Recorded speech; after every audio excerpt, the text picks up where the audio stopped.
you guys doing? It's me, your buddy Gabe. I'm very excited. One of my best and oldest friends. He's an old friend because I've known him for a while, but he's also actually old. Just kidding, Mike. I love you. He is here to stand under the beautiful visage of Jean-Claude Van Damme, wishing us all a very Merry Christmas, and close out the great. I'm going to change the background. Close out his awesome book, Thin Blue Line. How you doing, Mike? I'm doing good, Gabe. I just want you to know, I saw Lawrence Welk. Where'd you see him? Is he there Corn now? Palace, Mitchell, South Dakota. When was this? Oh, in the 60s. Oh, why did you bring up Lawrence Welk? What am I missing in context? Well, because you said I was old, and I'm not old. I saw Lawrence Welk too, but it was on my grandmother's television. So. Oh, really? Well, this was live on stage. I also saw Hendrix. You saw Hendrix? Wow. Yeah. Wow. My stepfather had my first stepfather had a drumstick from a Jimi Hendrix concert. That's right. And Lawrence Welk has a timeshare like condos about 15, 20 miles north of here. The Lawrence Welk Villas. He did. You see them when you're driving north on the 15 freeway if you're headed up to Vegas or anything like that. Yeah, the Lawrence Welk Villas. Never been there. Cool. But I hear it's nice. How you doing tonight, Mike? Good. All right. So Thin Blue Line, let me share the screen on that real quick. Share the screen. Guess what? You crossed into 25,000 last night, but look at that. We're at 26,849. Oh, thank you, Gabe. It's actually 26,904 now. Oh, really? Oh, let me refresh it. Oh, yeah, 26. I have 26,906. How strange that we have a $2 difference. Yeah, somebody must just thrown in $2. Hey, nothing wrong with that. I love it. I'm so happy. And guys, you know what's awesome? What's awesome about supporting a great guy like Mike Barron is now that we crossed 25,000 on this project, this is unleashed, right? Let me bring this over. The Sergio, yeah. I want to call him Sergio Chiarello, and that is so wrong. That is not his name. Cariello. Come on, Gabe. Cariello. I'm half Mexican. What is my problem with that? So this cover was unlocked at 25,000, right? Yeah. Okay, very cool. Let me check on the chat real quick right here. Let's see. Oh, Jane Poulion says she loves Hendrix. And let's see. Angela says, hey, Mike. Angela Curry says hello to you. Hey, Angela. All right. And John says, I'm glad he's not standing of the beautiful visage of the mistletoe. I think he meant standing under. Like we have to. You see my little Van Damme in the corner there, right? Yes, I do. I bought the professional version of StreamYard because they told me I'd almost reached my 20-hour limit for the month. I knew I'd have to buy it sooner or later. It wasn't bad. It was $240 for the whole year. So you get all the extra options. And it's a tax write-off, right? Because we do this for a living. So you should ask Jean-Claude if you can interview him. That would be fantastic. Although I'm afraid to meet him because I adore the guy so much, and I would hate to meet him and have him be like a creep to me or something like that. That would be heartbreaking. I think it would be safe now. Probably not 20 or 30 years ago. When he was in the middle of some of that Bolivian marching powder. So, Mike, will you please indulge all of us and give us a good pitch on this gorgeous book right here? Let me move this one out of the way. Thin Blue Line is about two police officers trying to survive a night of riots in a Midwestern city. And anybody who watched their television during the summer of 2020 knows where this comes from. Right. And, 25 years ago, a story like this wouldn't raise an eyebrow. But for some reason, our society has become so corrupted and upside down that it's inspired fury. We sent this out to every major publisher, and some of the responses we got were, fuck you, eat shit, fuck the police. And, it's just bewildering because, frankly, you're either for the rule of law or you're not. And you can't have civilization without the rule of law. But that's not what this story is about. The story is pure drama. It's very exciting. In fact, it's the best story you're going to read all year. You're going to get sucked in on the first page and spat out on the last. And as soon as you're done, you're going to turn to whoever's next to you and say, you got to read this. It's a good drama. It pops. It clicks. Yeah, I'm sure you'll be sending me a copy. I haven't read it yet, but as a comic book artist, illustrator, and colorist, It's completely professional, competent work. It's actually beautiful work. And Mike, for those of you that don't know, he's like, some little gnat flew in front of me. You're a black belt in a certain discipline of martial arts, right? Aren't you? I am, and if I were there, I would take care of that gnat for you. Well, I'll make it, but thank you for the offer. But yeah, so one thing I know about working with Mike, I've illustrated some books that Mike has written.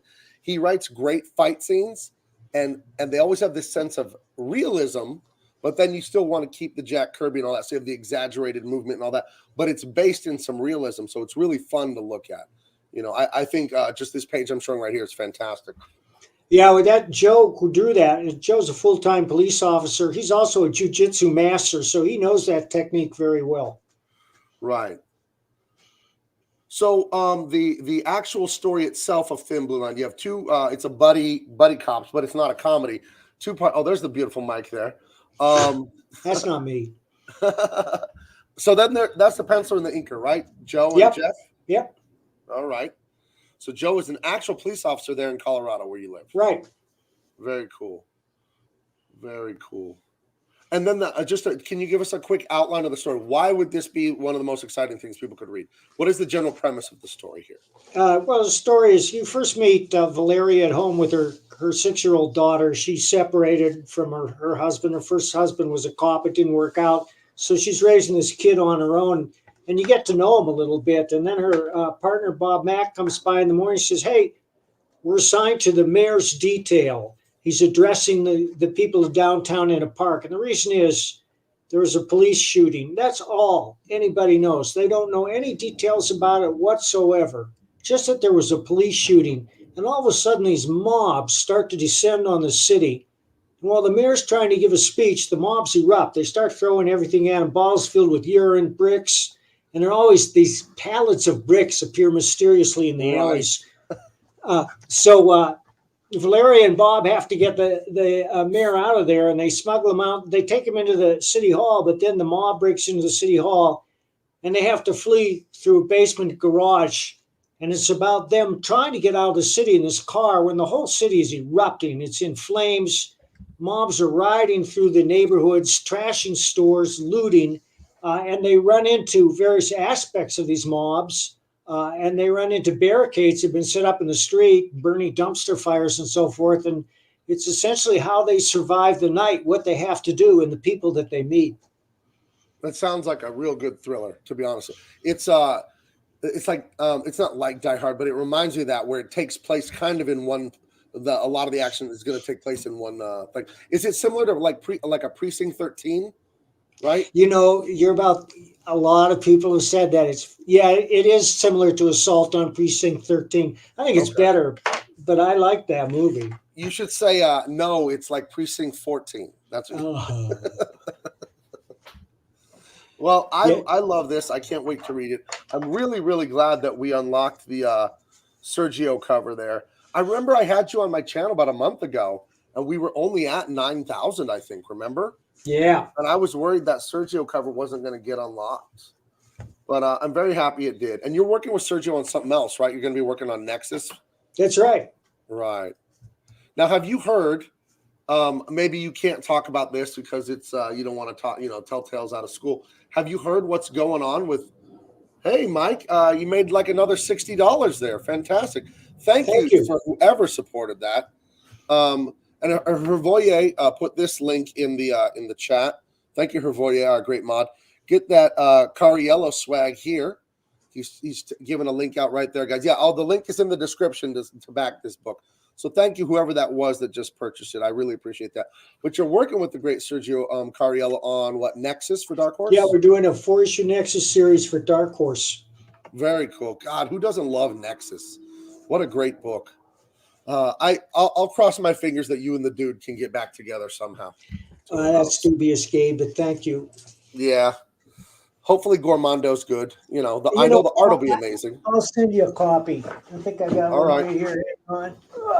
Hey, let me ask you, Mike, and I was getting to this earlier. You don't have to answer if you don't want to. Like I said, telling tales out of school. I don't want you to jeopardize anything.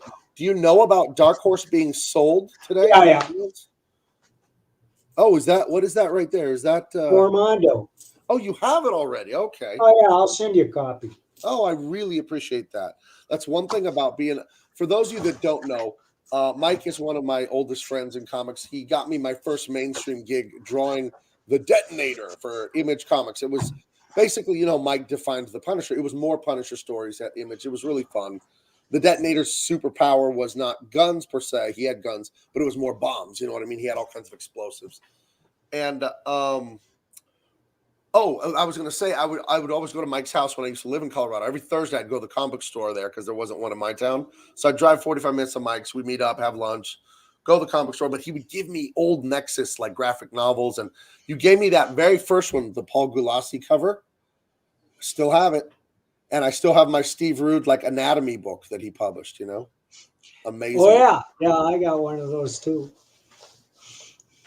Okay, John has a comment. Ethan Van Sciver's current stream title is about the Cell. Oh, he's talking about the Dark Horse. Oh, Ethan's on right now too. I guess he must be talking about the Dark Horse thing. So what can you tell us about that? I don't know a thing about it. I did speak to Mike Richardson in depth a couple of months ago, but that was mostly about my projects for Dark Horse and what's going on. They've been bought by a gaming company. I think I can speak with some confidence that Mike Richardson is going to remain as publisher and editor.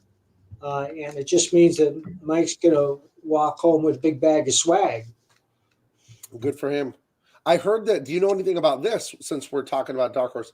I've heard they're getting some of the Star Wars books back. I heard that too. And I asked him if they were getting the Mandalorian because a friend of mine wants to draw it. And Mike says, we don't have the Mandalorian. But I could ask him about those other titles. I read that story as well. Okay, cool. And Hervoye put another link here to the Saints from Allegiance Arts. Yeah, the Saints is out. Okay, thank you, Hervoye, for putting that in there. You guys should check that out.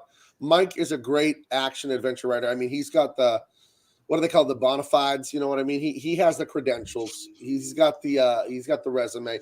Just starting with the Punisher. I mean, it's just straight up action. So if you want action, if you want that feeling of adventure and really watching artists have fun, enthusiasm, making action, Mike is your guy. Mike and I just had a great phone call about a whole other project. You love that idea, don't you?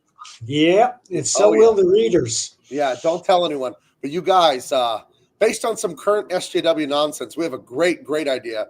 David Williams, the guy that's drawing Bass Reeves that I'm coloring, he came up with this amazing idea. So you'll see something after the new year for that. This is a freaking great idea. We can't. Yeah, I love Dave's work. You checked him out, right? You remember? Well, I have the first 2 issues of Bass Reeves. And I'll get Allegiance to send me the rest. Okay, very cool. Yeah, let's see. Oh, and then Hervoye also put your Twitter in there if you want to follow Mike. Mike is. Thanks, Hervoye. Yeah, thank you so much.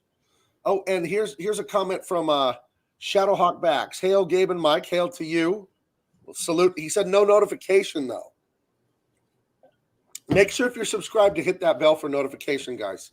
I know YouTube is a little funny about that. I think the algorithm at YouTube, they don't like live videos because they can't roll commercials on them till later. So they encourage you to record videos by kind of nerfing your live videos a little bit. That's a theory I have. I don't know. I've heard other people say it. So. Yeah. So, let's. People loved what you had to say on Ethan's show about this comment. What do you think of Mighty Geek Studios saying the Punisher has fallen? You've seen that new stuff, right? Oh yeah. They've taken away his guns, and they hate that military and police use his logo. What is your take on that? As, in my opinion, you're the creator of the Punisher, not Jerry Conway. He was a bystander.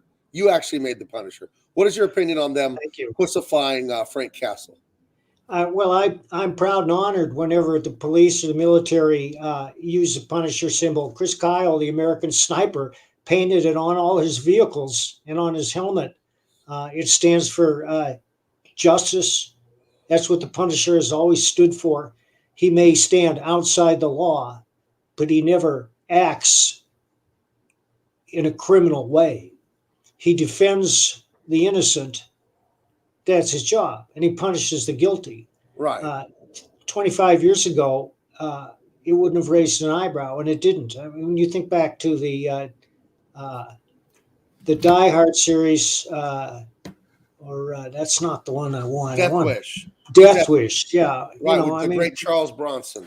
Yeah, it was, and that was the top grossing film that year. And people can never get enough of that type of story Right. because revenge is eternal. It's part of human nature, and it's exciting. It Yeah. promises drama and action, Right. and that's why there have been so many police stories over the years. Uh, and I trade in that theme myself. All my biker novels are about that to a certain degree. I do a lot of other stuff, but who doesn't love a good revenge story?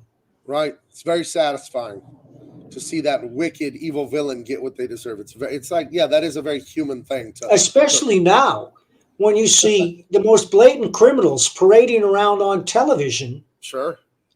lecturing the rest of us about what we should be doing. Right. Exactly. Couldn't agree more. Did you see the new Death Wish with Bruce Willis about 3-4 years ago? Yeah, I have a copy. Okay, I liked it, but it didn't do good, and the media didn't seem to like it Eh, because how dare you be masculine? How dare you? You know what I mean? I So recommend The Equalizer starring Denzel Washington. I think it's one of the best films of its type. let's. I'm sorry. Say that part again. I was reading a comment. Say that again. The Equalizer starring Denzel Washington. Oh, you were talking about that last night. I have not seen those, but I've heard they're fantastic Get thrillers. it. Don't even question. It's one of the best action movies ever made. It's everything the Punisher Really? should be in a movie. Everything is just brilliant. Okay. I've watched it Okay. many times. Well, I'll check it out. I'm sure it's on Amazon. I'll check it out on there. We got a question from Garth Ostveen. I hope I'm saying that right. Hey, Gabe, just asking, would you like to interview Raging Golden Eagle, his comic book series on your channel, maybe later in the future? I would love to do that. I love promoting the smaller creators. Maybe he's not a small creator. Maybe I just haven't heard of him. I know something bad happened to his channel. YouTube banned his channel, but then they gave it back. Really? So, yeah, I'd love to have him on, talk about that I'm controversy. shocked. Yeah, that'd be great. In fact, we'd like to interview him too for the Baron Earls show. Yeah. Yeah, send him my way. You can find me on Twitter. It's always just my name, Gabe El Taib. That link is not in the description.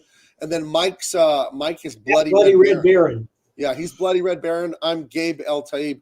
But yeah, he can private message me on Twitter or Instagram. You just look for my name anywhere since it's unique. So yeah, thank you for the offer. Tell Raging Golden Eagle, yeah, I'll talk to him. I'll talk to anyone, So, Hervoyer's got a funny story for us. Funny story. Let's hope it's funny. Certain employees at Capcom thought Punisher was a comical superhero while making that arcade game. Yeah, I wonder how the sensibilities of the Punisher would translate to other cultures. Because I feel like vengeance and justice are universal, They are. but Yeah, the absolutely. armed, the lone Clint Eastwood comes into the town and settles justice. Is that a very American thing, Mike, or do you think that's everywhere? Is that I think it's mostly American. I think that urge exists in every culture and men everywhere. But in the United States, especially during the making of this country and the conquering of the frontier, that aesthetic came to its fore and right? created an epic archetype, a mythic archetype, whom we can call the cowboy, Yes. for lack of a better term. And that cowboy has become a mythic archetype the world over. And people who are threatened by strong masculinity or any number of traits don't like it. So they've declared war on it. We see that war today in our culture Right. when programming, not just comic books, but movies too, no longer glorify heroism, but seek to tear it down. Right.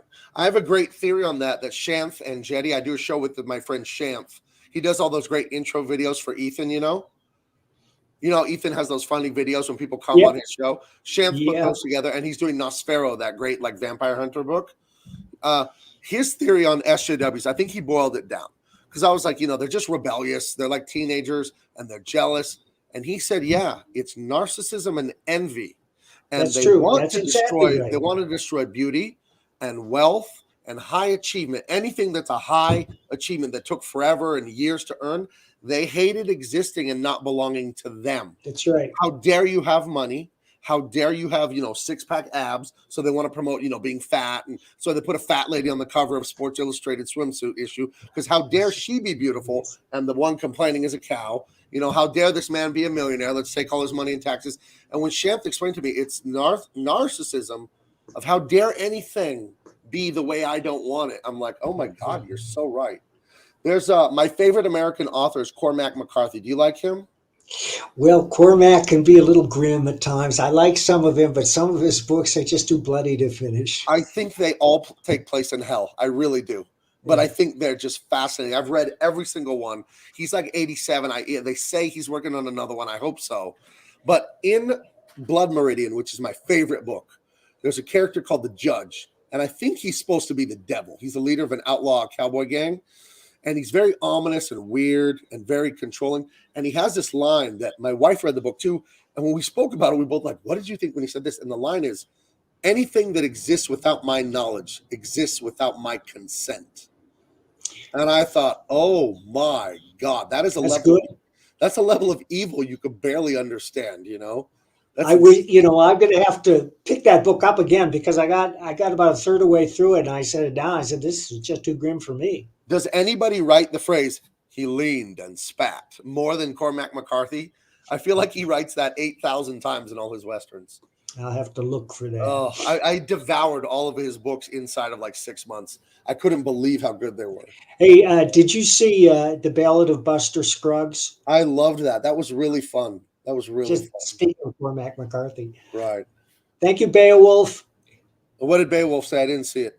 Proud to be backer number 588 for the officer assist tier. Oh, there we go, Beowulf. Thank you so much. Let's see where we're at. You came in here. We were at 26, like 9 something. We are now at, let me refresh the page. I'm going to bring it up so everyone can see, not just me. I got 2790, Mike. Let me refresh it and see if that's what we're at. All right. We are at 2790, 575 backers. Thank you so much. Thank you. Throw in $10, somebody. that 90's bothering Mike. Oh, we're very grateful. Let's see. Oh, here we go. Here's a great question for you, Mike. Yeah, Harove, that it's already written. It's already written, and I sent it to the creator, Ben Henderson, and Ben is thinking about running a Kickstarter to do it. I don't think we're going to be able to get Jordy again because he stepped up to the big leagues. He's doing a series for Dark Horse now, which is called Kate, which looks fantastic. And Mike Richardson is the writer. But we have no lack of talented artists who could do it and knock it out of the park. Sure. Very cool. Let's see. Oh, and RMDO says, can someone here drop a link to Mike's book in Ethan's chat?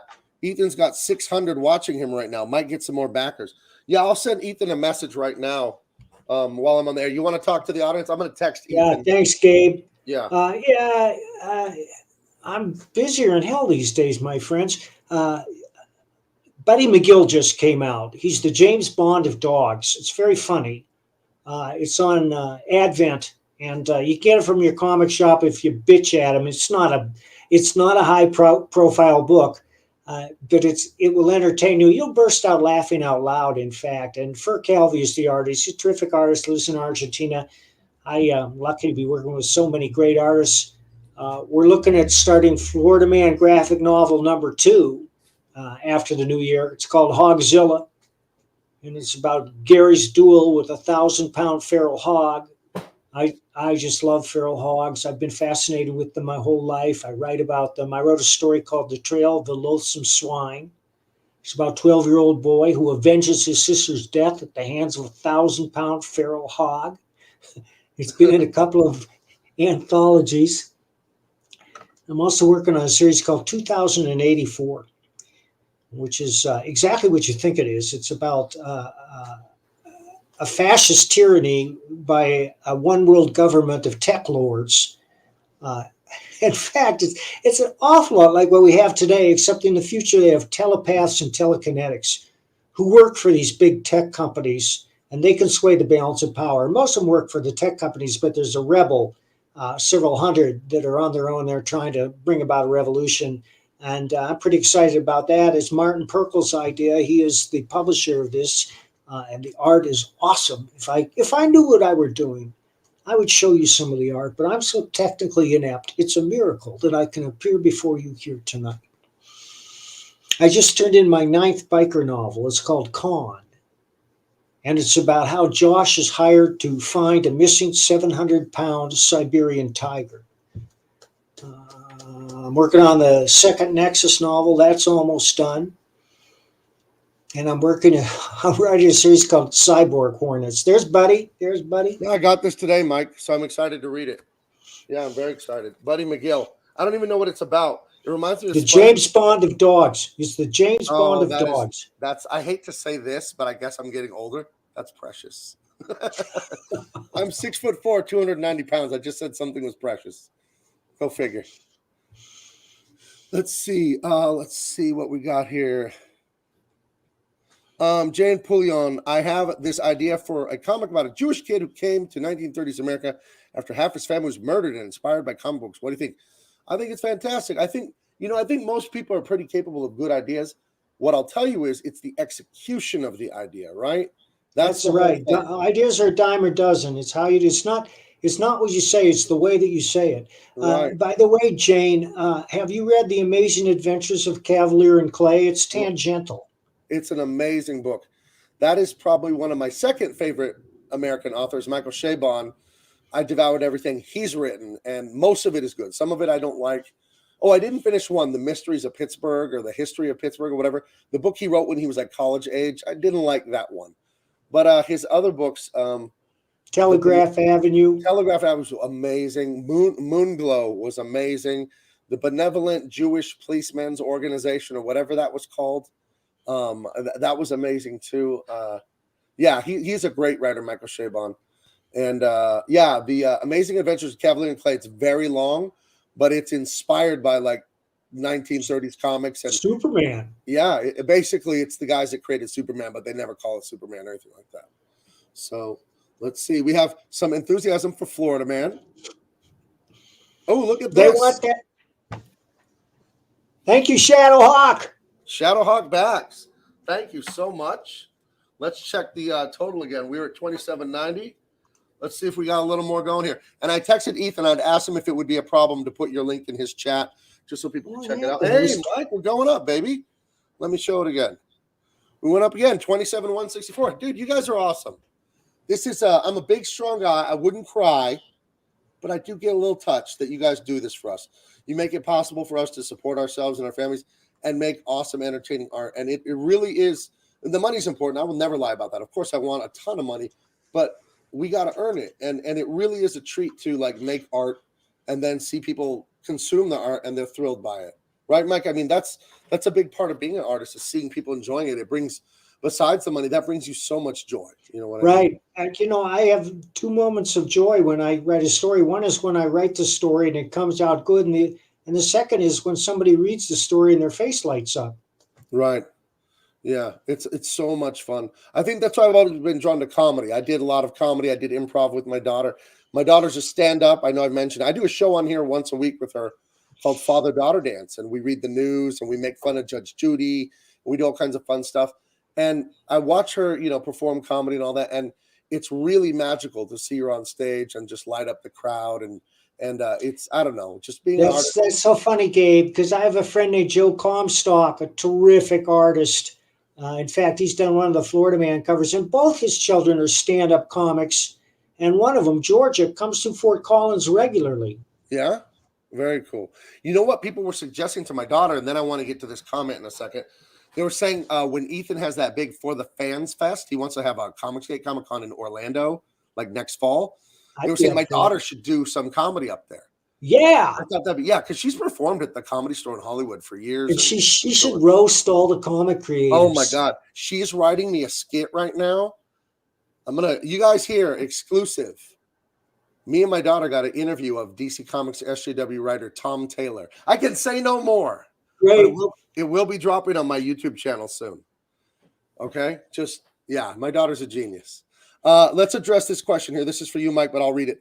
C. Yellowglass says, any way to get the signed autograph bundle perk, but changing the regular physical cover with the variant cover. Which cover are you talking about? Can you comment again, Yellowglass? Are you talking about the regular cover is right in front of us? So that's the Butch Guice cover. Yeah. Now, are you talking about this painted cover by Joe the Arnold? Back cover. Or are you talking about the Sergio Cariello cover that just got unlocked? He's talking about. Yes, and Yellowglass, frankly, that's like trigonometry to me. You'd have to ask Chris Brawley. Right. So usually And on Indiegogo, if I'm not wrong, on the Indiegogo page for this book, there'll be a way to contact the person running it. Because you're not running the Indiegogo, right, Mike? You're just no, I can yeah. barely So use this contact them computer. on there. There'll be an email or a link or something. Let me see if I can look around on here where that is to help you out. Follow back it. Oh, yeah. So click on this, and then I bet you can message him somehow. He's got a Facebook link. He's got a Twitter link. So Sure. click And on on Twitter, Chris. it's Bleeding Fool. He's Bleeding Fool on Twitter. Okay, yeah. Click on there, Yellow Glass, and talk to him about that. This is above Mike's pay grade. Mike is just our humble scribe for this thing. So, but thank you for the question. Let's refresh, see if we did any more. We didn't, but we're doing great. I'm very happy that we're moving a little bit. Okay. Yeah. Thank you, folks. Yeah. Devil Flyer says, hail to me. Well, hail to you, buddy. Let's see. The Ragu Overlord, the one and only Ragu Overlord, just back. Got the Sergio Cariello variant cover. I always use ragu spaghetti sauce. There you go. Like all true Italians. They seem to really love this Sergio cover. No, he's great. You It's a should beauty. see his Nexus. I wish I could show it to you. But That's I'm not for those that of you that don't- skilled. Right.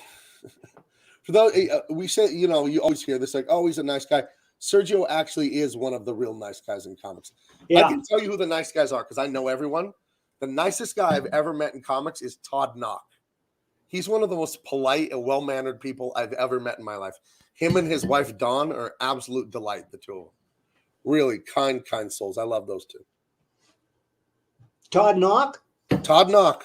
Absolutely love that guy. Yeah. I hope to meet him. Yeah, he's a wonderful dude. I think he lives like in Orange County or something. He doesn't live far from me, about an hour or something like that.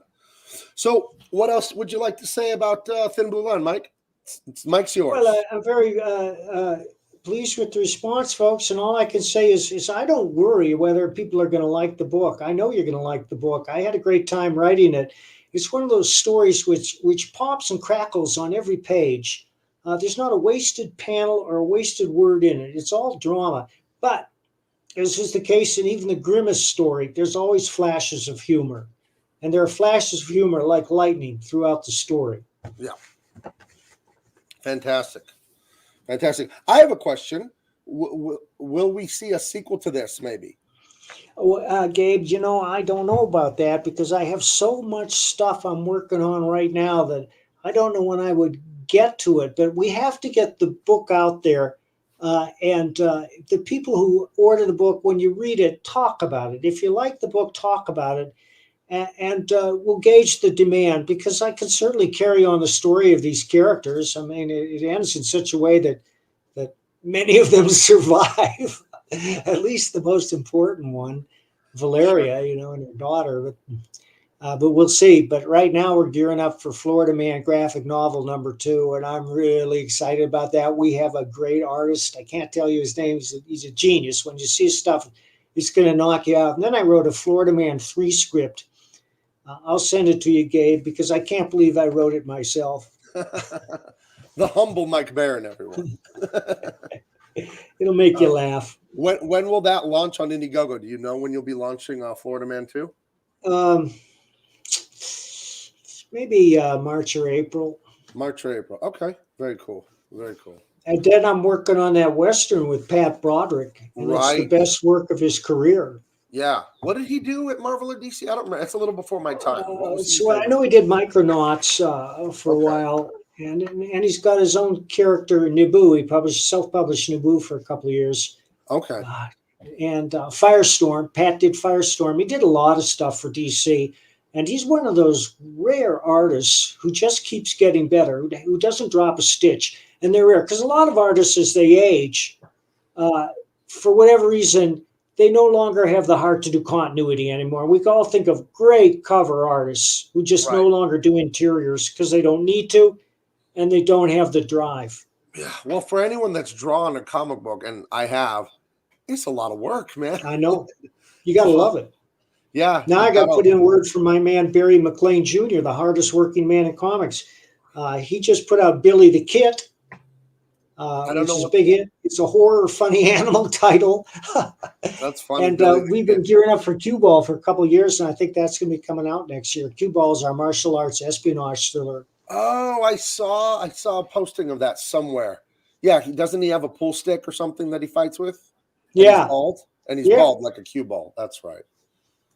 Yeah, that looked like the perfect artist for that type of book. It was very energetic, like a Jackie Chan kind of wildness, right? Oh yeah, Barry just keeps getting hotter and hotter and better every time he sits down to draw. It's just amazing. And also, uh, Barry draws a page a day, and you aspiring professionals should take a lesson from him. He doesn't stid at all. His pages are brilliant. They're just knockouts. Right.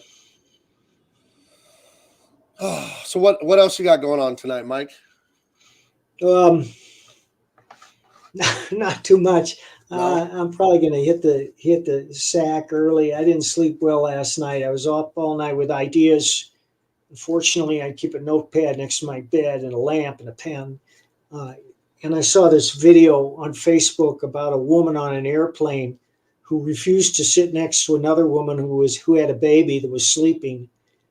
And it was one of the most gripping things I've ever seen. And now I'm going to adapt that into a play. I'll send you the link. You won't believe it. You will not believe Very it. cool. It must have 500,000 hits by now. Did you see that story about the guy last week who got thrown off the plane because he's wearing women's underwear as a mask? Did you see that? No, but I'm not surprised. You know what I'm wondering? How the fuck did he get through the TSA with the undies on, but then he got on the plane and that was a bridge too far? You know what I mean? Like that was funny to me. Well, who are we to judge? Perhaps he self-identifies as a woman. Yeah, but why is he wearing the underwear on his head? Oh, that's right. I did read about that. Yeah, There it he's is, wearing right a there. thong as a Right. face mask. Right. And then someone else also got kicked off the plane because they stood up for him. You know? That's a little extreme. Yeah, that's hilarious. They should have let that guy go. I do like this guy. I don't like to throw around the word hero too much, but he's a hero. This guy's hilarious. Well, I don't know you, but I'm sure you're from Florida. How much money you want to bet the guy's from Florida? I'm sure it's true. Yeah, we saw that. My daughter showed me that the other day. She does when I come on live with her, she brings me 2 news stories that she knows will energize me. And then we do a Judge Judy story. I love Judge Judy. Right. I would urge all aspiring writers to watch Judge Judy for the names alone. Oh, she showed me a Judge Judy story the other day where these 2 boys were accused of stealing this girl's like wallet or purse or whatever. And then she described to the judge what was in her wallet. And then one of the defendants says, it wasn't $20, it was $50. Like, you got to be kidding me. And then, of course, they were found guilty and they lost the thing. So real geniuses. Right. Yeah, and she showed me another one where this lady stole this guy's dog, but claimed that she just found the dog randomly. And then Judge Judy just had him put the dog on the floor, and then the dog ran to the guy. Judge Judy's pretty smart. Wait till she gets a sword out to split a baby in half. You know, the wisdom of Solomon. We've been on for about 40 minutes. Mike, is there anything else you wanted to say? Hervoye is back her $5.99. Thank you, sir. Thank you, Hervoye. Let's see. Did we get? I would. The only thing I want to say is for everybody: when you leave the house, always take a hat. Okay. That's your advice. Well, you're wearing one. I'm wearing one. Oh, here's a good one. Obviously, you can't change everyone's mind. This is from James Pullion. But what would you say to somebody who says comic books are only superheroes and nothing but that? I'll let Mike field this because I know what I think, but go for it, Mike. Let me know what you think of that. Nothing. I wouldn't speak to that person. Why even bother? You know, just say, I just nod and say, mm-hmm. Okay. I mean, if I was going to debate them about it, I would point out to them merely like, well, what if every television show was Law and Order? I mean, I know there's 5 of them. Maybe that's a bad example. But really, what if every movie was a Western? You know, and there was no science fiction. There was no romance. There was no thrillers. What if every movie was just a Western? That'd be terrible. That'd be boring. You wouldn't want to go to the movies. I love a good Western. Don't get me wrong. I love Westerns. I love old Westerns. Have you seen this Yellowstone on the Paramount Network?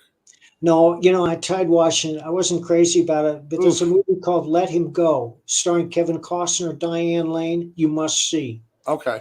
I always know that you thought Diane Lane was a fox in her day, and I don't disagree. I don't disagree, but you've mentioned her a few times in the years I've known you.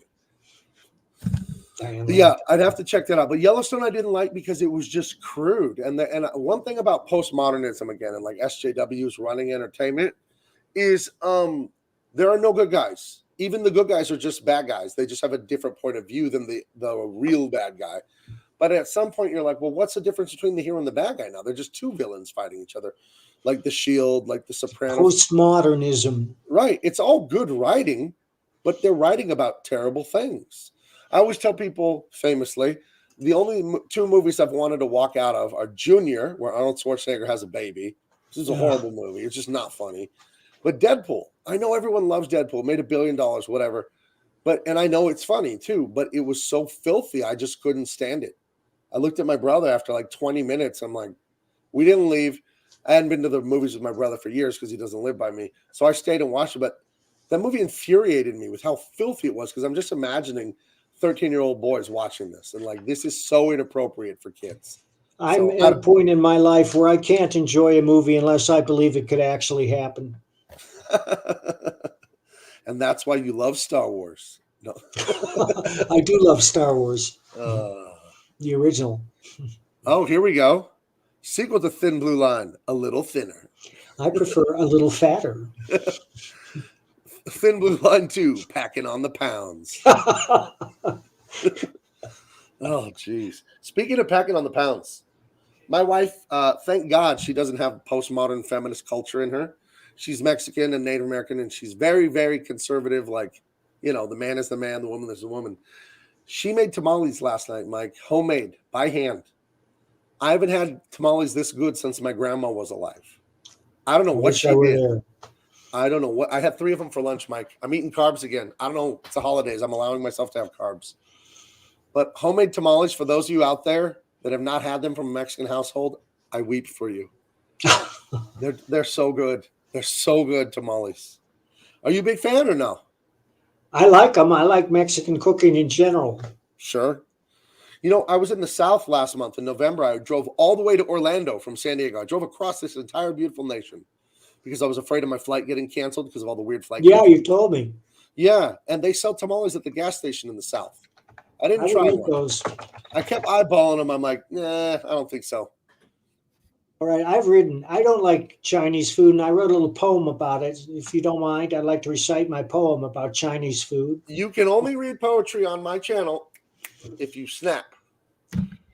Although it may seem kind of rude, I do not like this Chinese food. The sprouts, the greens, the mungo beans. Who knows what hides neath those tureens? What protein lurks below this sauce? Be it duck or be it hoss. 40 years of one more chance, I nearly always shit my pants. I need to be wearing a turtleneck though, and have like a ton of student loans. Just be buried in loans. That was excellent, Mike. Thank you. Claude Parrish says, I saw a dad and son walking out of Deadpool. The kid asked his dad, why did they cuss so much? Dad, something like, it's just words. That's good. Probably not a reader. But this guy, and I'm happy to disagree with anyone. That's fine. I actually thought Deadpool was funny, although it didn't go far enough. Yeah, maybe if I was younger, didn't have kids and all that, I would have just laughed along. But I really did just think of children watching Deadpool because I know kids love the Marvel Universe, and parents and grandparents, they don't know the difference between Spider-Man and Deadpool.